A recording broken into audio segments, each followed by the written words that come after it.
Normalement, un calendrier de l'Avent, ça commence de façon simple. Moi, dans mon petit décor douillet, bien au chaud, qui me dit... Ben ça alors, on est le 1er décembre. J'avais même pas remarqué en plus. Je veux dire, c'est pas comme si je travaillais depuis des mois et des mois sur l'histoire du calendrier de l'Avent. Alors du coup, expliquez-moi ce que je fous seul dans une cité abandonnée et très probablement irradiée pour encore des générations. Compliqué à expliquer, n'est-ce pas? C'est tellement invraisemblable ce qui m'est arrivé ces derniers jours. Enfin, laissez-moi vous raconter tout cela depuis le début. Tout a commencé, comme par hasard, le 1er décembre. Oh, bah ça par exemple, on est le 1er décembre. Ah là là là là, j'avais même pas remarqué. En plus c'est... Non mais c'est bon ça, j'ai déjà montré. Enchaîne. Bon, bah d'accord.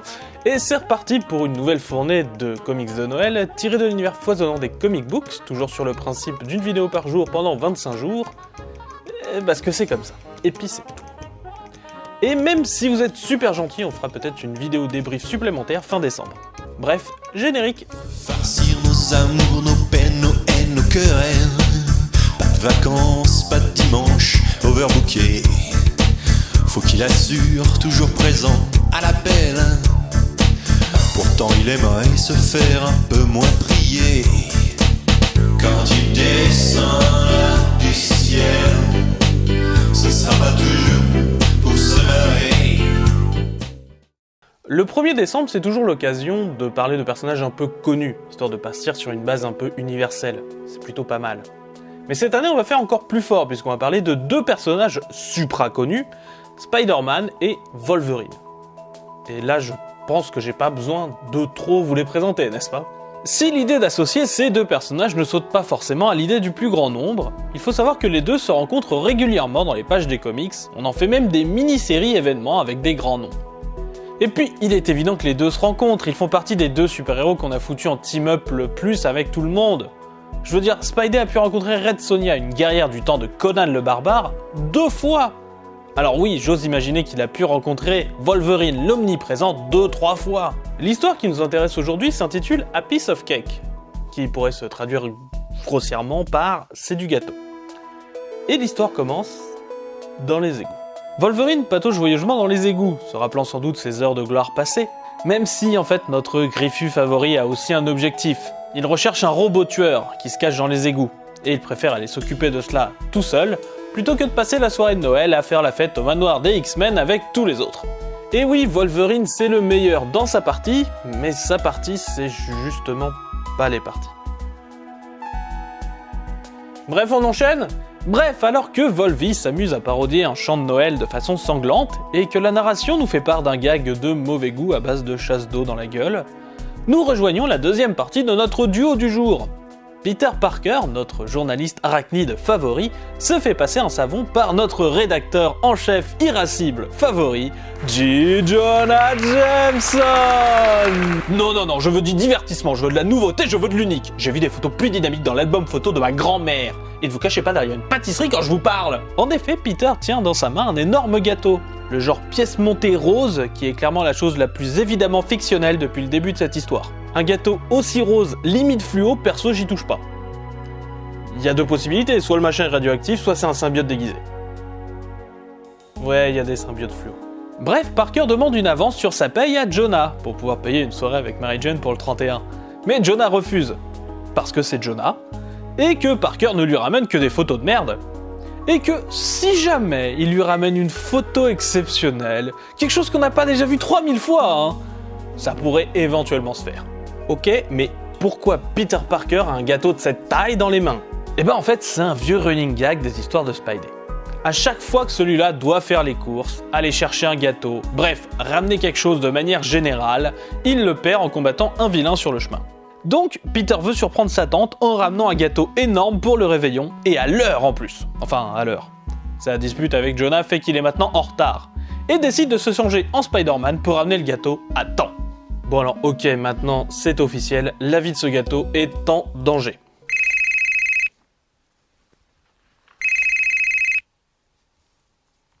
Oui, allô?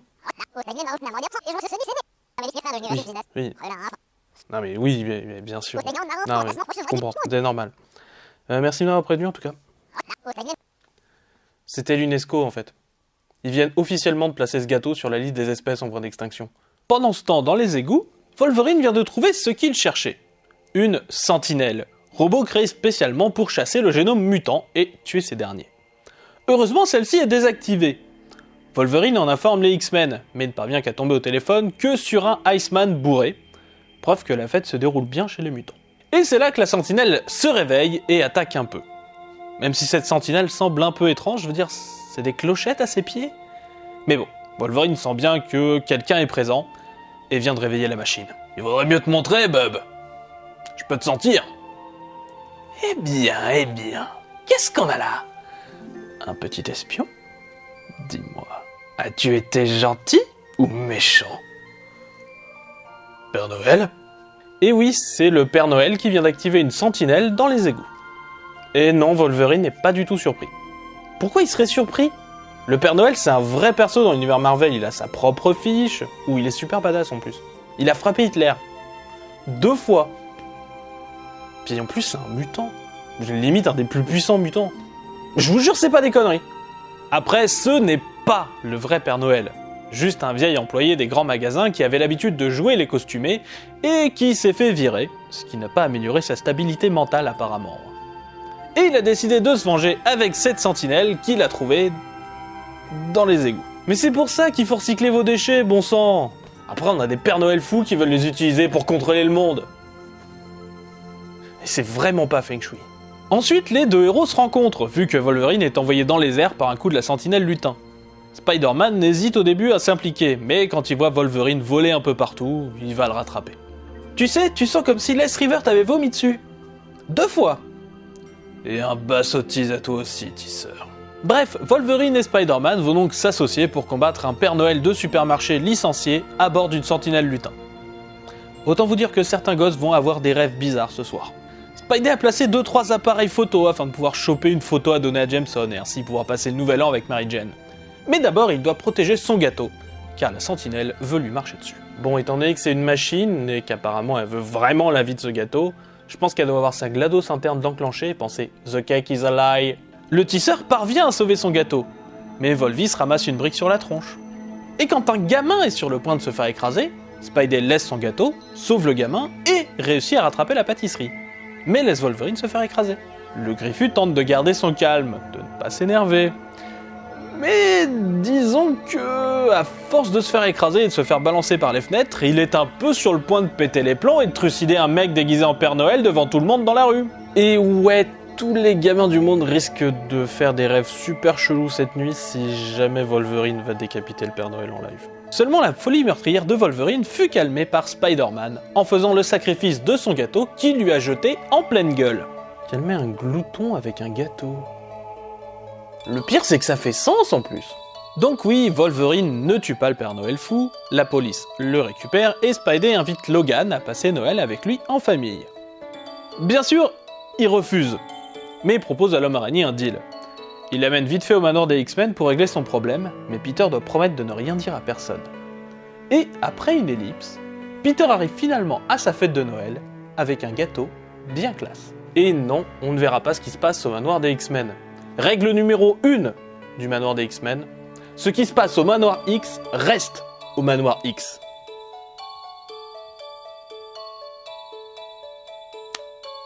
C'est un peu dégueulasse ce que je viens de dire, non? Et l'on a le droit à une épilogue. Le lendemain, Parker appelle son patron, Monsieur Jameson, qui lui dit qu'il a bien mérité sa petite prime pour sa photo exceptionnelle. En effet, une photo de Wolverine qui refaisait le gâteau dans la cuisine du manoir X se situe en une du Daily Bugle. Et Logan a embarqué Iceman en expédition punitive. Plutôt bon enfant, puisqu'on ne parle ici que de boules de neige. Et fin. Un épisode que j'adore vraiment. Déjà juste parce que maintenant c'est canon que Wolverine est un pro de la pâtisserie. Et ça prouve que quelque part, ouais, ce qui se passe au manoir X devrait vraiment rester au manoir X.